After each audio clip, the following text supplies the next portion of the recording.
വയനാട്ടിൽ കാട്ടാൻ ആക്രമിച്ചു കൊന്ന അജീഷിന്റെ കുടുംബത്തിന് നഷ്ടപരിഹാരം നൽകുന്നതിൽ എതിർപ്പുമായി കർണാടക ബി.ജെ.പി. കർണാടക സർക്കാർ ചെയ്യുന്നതിനെക്കുറിച്ച് കേരള ഘടകം പ്രതികരിക്കാനില്ല എന്ന് സംസ്ഥാന അധ്യക്ഷൻ കെ സുരേന്ദ്രൻ മറുപടി പറഞ്ഞു. വയനാട്ടിൽ പ്രകോപനമുണ്ടാക്കിയത് ലോഹയിട്ടവരാണെന്ന ജില്ലാ അധ്യക്ഷൻ കെ.പി. മധുവിന്റെ പ്രസ്താവനയും കെ സുരേന്ദ്രന് തള്ളേണ്ടി വന്നു.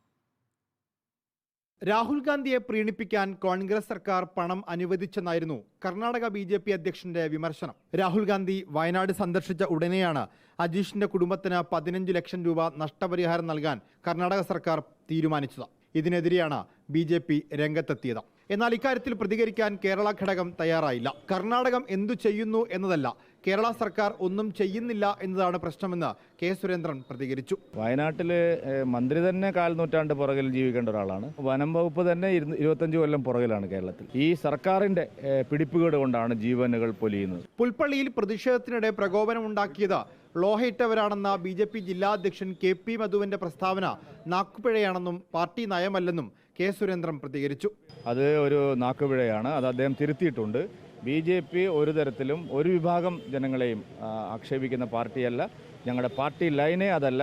പാർട്ടി കൃത്യമായിട്ടുള്ള നിലപാട് ഞാൻ ഇന്നലെ തന്നെ വ്യക്തമാക്കിയിട്ടുണ്ട്. ജില്ലാ പ്രസിഡന്റും അതനുസരിച്ച് തിരുത്തലുകൾ നടത്തിയിട്ടുണ്ട്. വയനാടിനു വേണ്ടി ആത്മാർത്ഥമായി ഒന്നും ചെയ്യാൻ MP എന്ന നിലയിൽ രാഹുൽ ഗാന്ധിക്കായില്ലെന്നും കെ സുരേന്ദ്രൻ കുറ്റപ്പെടുത്തി. റിപ്പോർട്ടർ, കോഴിക്കോട്.